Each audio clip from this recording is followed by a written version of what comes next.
नमस्कार। राहुल गांधी इस वक्त उत्तर प्रदेश में हैं। उत्तर प्रदेश में बीते कुछ वर्षों में लगातार हम देख रहे हैं कैसे बेरोजगारी, महंगाई, परीक्षाओं में पेपर लीक के मामले एक के बाद एक आते जा रहे हैं। लेकिन राम राज्य के शोर में, भावनाओं के शोर में, छद्म राष्ट्रवाद के शोर में सबके सब मुद्दों को एक तरफ कर दिया जाता है। ऐसे में कल राहुल गांधी ने एक बहुत महत्वपूर्ण बात कही। उन्होंने कहा कि इस देश के 73% आबादी जो युवा है, जो देश को आगे ले जा रही है, जो देश को आगे ले जाने का हौसला रखती है, वह सोई हुई है। जब राहुल गांधी कह रहे हैं कि वह आबादी सोई हुई है, तो इस सोने का क्या अर्थ है? राहुल ने जिस तेवर में बात की, जिस अंदाज में बात की, वह अंदाज बहुत महत्वपूर्ण है।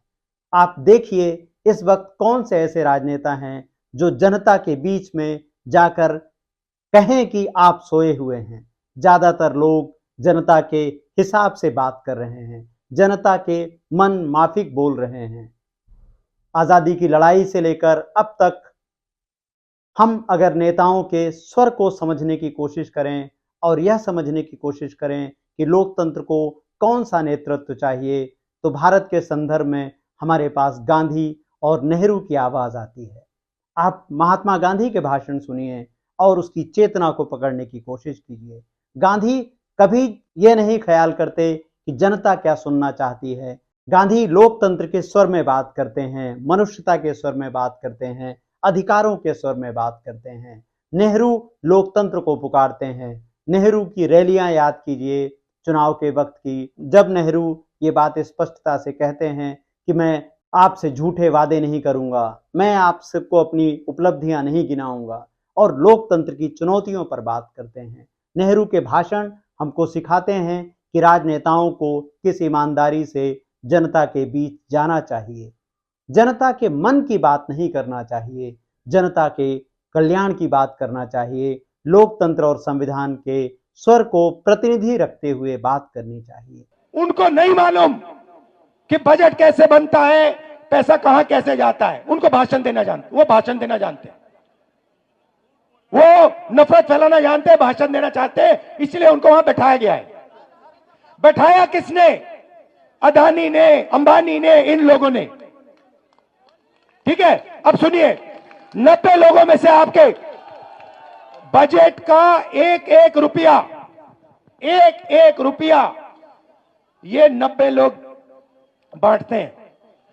डिफेंस में कितना जाएगा? अग्निवीर योजना होगी या नहीं होगी? नहीं भैया बोलो, जितना बोलना है आपको। नहीं होगी, कुछ फर्क नहीं पड़ता, कुछ फर्क नहीं पड़ता।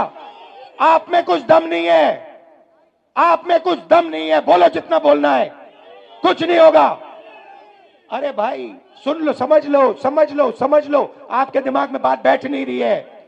आप जितना चिल्लाना चाहते हो चिल्ला लो, जितना आप कहना चाहते हो अग्निवीर नहीं होगा, चिल्ला लो, कुछ फर्क नहीं पड़ने वाला। आप में दम नहीं है, आप में दम नहीं है। अग्निवीर होगा, अग्निवीर होगा। क्यों? क्योंकि अदानी चाहता है इसलिए अग्निवीर होगा, मोदी चाहता है इसलिए अग्निवीर होगा। कैसे? वो क्या दम नहीं है आप में? कैसे नहीं होने देगा? हो रहा है। आप चिल्लाते हो और कुछ नहीं करते, दम नहीं है आप में। 73% में दम नहीं है। सुला रख, मैं बताऊंगा आपको रास्ता, मैं रास्ता बताऊंगा, मगर दम नहीं है तुम लोगों में। तुम लोग सोए हुए लोग हो। मैं खुल के तुम्हारे सामने बोल रहा हूं, तुम लोग सो गए हो। 73% हिंदुस्तान का जो बब्बर शेर है, जो इस देश को चलाता है, जो इस देश को आगे ले जाता है, वो सो गया है, डर गया है। ये देश की सच्चाई है। आप कहो जितना कहना है, अग्निवीर नहीं होगा, अग्निवीर नहीं होगा, नहीं होगा। 73% में दम नहीं है। होगा, कैसे नहीं होगा? अदानी ने डिसाइड किया होगा, होगा। नरेंद्र मोदी ने डिसाइड किया होगा, होगा। 90 ब्यूरोक्रेट्स ने डिसाइड किया है, होगा, होगा। दम नहीं है तुम में। अब सुनो, अब सुनो, 90 लोगों में से आर्मी में कितना पैसा जाता है वो डिसाइड करते हैं, स्वास्थ्य में कितना जाएगा वो डिसाइड करते हैं, किसान बिल वो डिसाइड करते हैं। 90 में से आपका कितना? 90 में से दलित आदिवासी पिछड़ों की कितनी भागीदारी मुझे बताओ?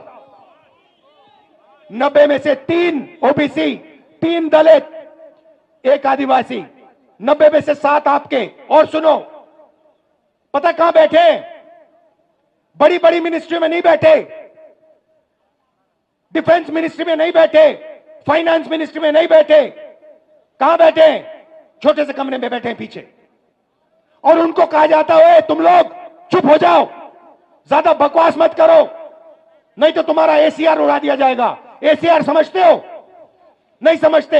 एनुअल कॉन्फिडेंशियल रिपोर्ट, जिससे पिछड़े ब्यूरोक्रेट्स की, दलित ब्यूरोक्रेट्स की, आदिवासी ब्यूरोक्रेट्स की रोज हत्या होती है। एसीआर नाम समझ लो। समझे? चुप हो गए? समझे? अब सुनो, 90 में से आपके 3, आपकी आबादी 73%, 73%, 90 में से 3 आपके।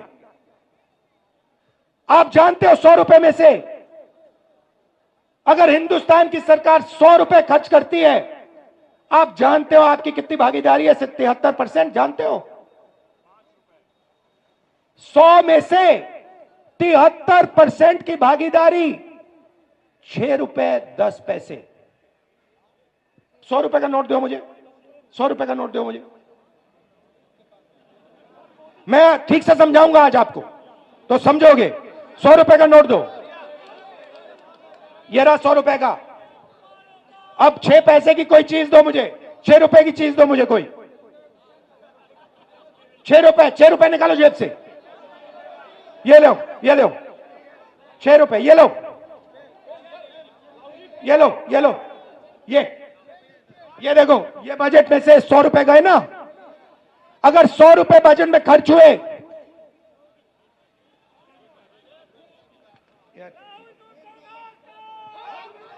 ये है आपका। ये लो, देखो, अच्छी तरह देखो, अच्छी तरह देखो इसको। ये है तुम्हारी भागीदारी। ये कम है, इसको तुम्हें उठा के फेंक देना चाहिए। 6 रुपए 10 पैसे की भागीदारी है तुम लोगों की। अन्याय है ये। हर रोज तुम्हारे साथ अन्याय हो रहा है। ये लो 100 रुपए। अच्छा अब सुनो, अब सुनो। राम मंदिर का आपने इनॉग्रेशन देखा? देखा? सबने देखा? मुझे बताओ, उसमें आपको अदानी दिखा? दिखा? उसका चेहरा देखा? अंबानी का चेहरा देखा?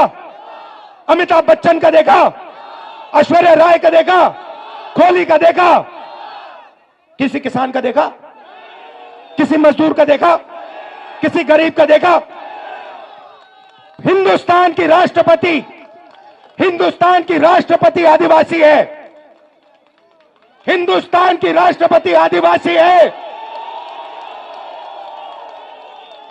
उसका आपने राम मंदिर में चेहरा देखा? क्यों नहीं देखा? क्यों नहीं देखा? किसी दलित का आपने मंदिर में चेहरा देखा?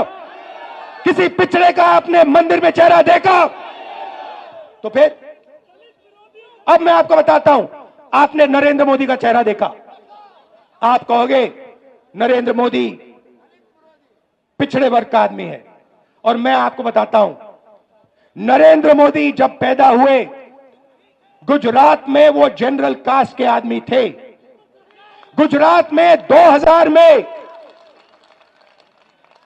उनकी जात, घाची जात को ओबीसी में डाला गया था।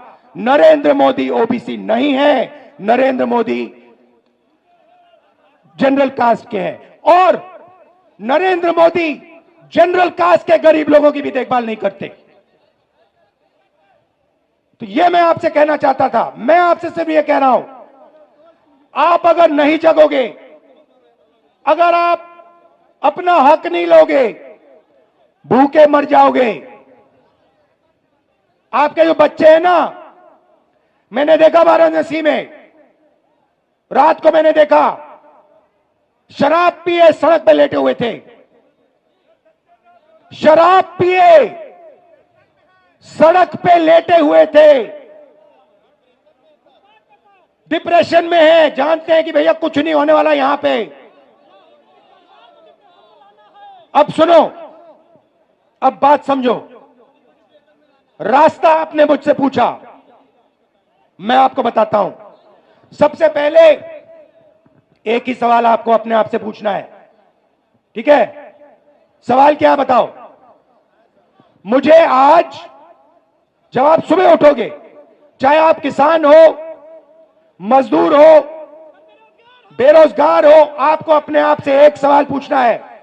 और इस बात को आप गहरी तरीके से समझिए, गहराई से समझिए। आपको सुबह उठ के कहना है, ये जो सोने की चिड़िया है, जिसको हम भारत माता कहते हैं, पूरी दुनिया में इसको सोने की चिड़िया कहा जाता है, इस सोने की चिड़िया में से मुझे आज कितना सोना मिला? बस यही सवाल है। आज राहुल गांधी उसी राजनीति की बात कर रहे हैं और उसी नेहरू के जन्मभूमि से बात कर रहे हैं, इलाहाबाद से बात कर रहे हैं, जहां से नेहरू ने आज़ादी की लड़ाई में भाग लेना शुरू किया। तो नेहरू की विरासत क्या है? नेहरू की विरासत है लोकतांत्रिक स्वर में ईमानदारी, लोकतंत्र के प्रति ईमानदारी। जनता क्या सुनना चाहती है, नेता का काम बिल्कुल नहीं है कि वो जनता के मन माफिक व्याख्यान करे, जनता के मन की बातों को दोहराए, उनकी बातों को आगे ले जाए। नहीं, पिछले 10 वर्षों में नरेंद्र मोदी जिस राजनीति के प्रतिनिधि हैं, वह जनता की भावनाओं के साथ खेलना है। उन बातों को बिना किसी तथ्य के भावावेश में कहना है, भावनात्मक स्वर के साथ कहना है, जो कहीं ना कहीं उनके भीतर दबी हुई हो, और उन भावनाओं को आगे बढ़ाना है जो दूसरे के अपमान पर और दूसरे के शोषण पर आधारित है।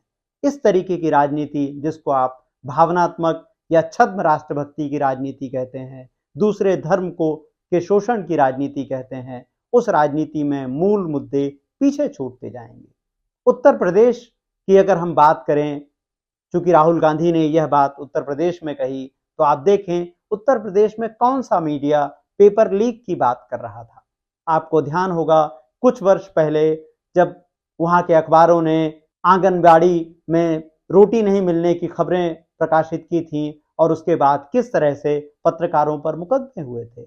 यह उत्तर प्रदेश ही है जहां पेपर लीक की खबर छापने पर अमर उजाला के प्रतिनिधि को जेल भेज दिया गया था। आप देखें, एक ऐसे राज्य में जिसे सुशासन का प्रतिनिधि राज्य बताया जा रहा है, वहां पर पेपर लीक की खबर छापने पर, आंगनबाड़ी में रोटी नहीं मिलने की खबर छापने पर, कोरोना का टीका नहीं मिलने की खबरें छापने पर पत्रकारों को जेल भेज दिया जाता है। तो ये खबरें कैसे आप तक पहुंचेंगी? कैसे बेरोजगारी पहुंचेगी? कैसे पेपर लीक पहुंचेगा? कैसे वो खबरें पहुंचेंगी कि रेलवे स्टेशनों पर कतारों में हजारों नौजवान खड़े हैं, उनके लिए रेलगाड़ियां नहीं हैं, और किस तरह से उनकी दशा आपके सामने पहुंचेगी जब यह तस्वीरें अखबारों में बहुत छोटी छोटी छपती हैं। टेलीविजन तो उनसे किनारा ही कर लेता है।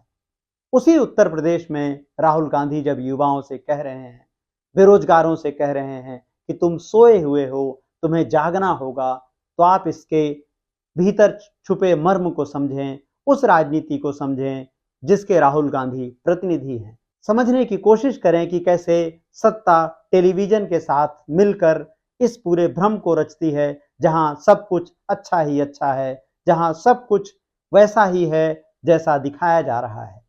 बीते 10 वर्षों में मोदी सरकार की प्रमुख उपलब्धियों में शामिल है मीडिया पर पूर्ण नियंत्रण, और मीडिया को अपने कर्तव्यों में शामिल कर लेना, सरकार जो कहती है उसको रात दिन दोहराते रहना।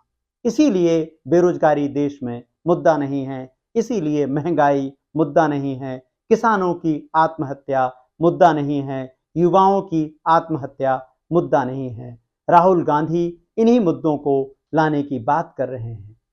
तो समझना जरूरी है कि राहुल गांधी की राजनीति क्या है और भारतीय जनता पार्टी किन मुद्दों को आगे करके आपको भ्रमित करती है। इस वक्त देश में हर मुद्दे के जवाब में केवल राम मंदिर का नाम लिया जाता है। आप खुद सोचें, मंदिर बन गया, अब आगे क्या? आगे आपके जीवन में नया क्या? और इसको जोड़कर देखिए कि कैसे सरकार क्या-क्या काम कर रही है और लगातार किन मुद्दों से आपको भटकाने की कोशिश कर रही है। तो राहुल गांधी की पूरी राजनीति उन मुद्दों को वापस लाने की है जिन मुद्दों से नागरिकों का जीवन सीधे-सीधे जुड़ा हुआ है। बहुत से पाठकों ने सोशल मीडिया पर मुझसे यह सवाल पूछा कि इस किताब के कवर पर राहुल गांधी की तस्वीर क्यों है? क्योंकि यह किताब तो मोदी के 10 वर्षों के हिसाब किताब की किताब है। इसमें 10 वर्ष की हर वह घटना है जो हिंदुस्तान के नागरिकों को परेशान करती है और उनको चिंता में डालती है। इस किताब के कवर पर राहुल गांधी इसीलिए हैं क्योंकि राहुल गांधी उन प्रश्नों को उठाते हैं, उन प्रश्नों की राजनीति करते हैं जिस पर बीते 10 वर्षों में सत्ता और मीडिया अंधेरा डालते हैं। इसलिए समझने की कोशिश करें कि किन मुद्दों पर बात होनी चाहिए और कौन से मुद्दे आपके जीवन से जुड़े हुए हैं। जब तक आप नहीं समझेंगे, जब तक नागरिक इसे नहीं समझेंगे और आप नफरती गोदी मीडिया के एजेंडे से खेलते रहेंगे, तब तक देश में एक ऐसी राजनीति आ ही नहीं सकती है जिसको लोकतंत्र और संविधान को आगे बढ़ाना है।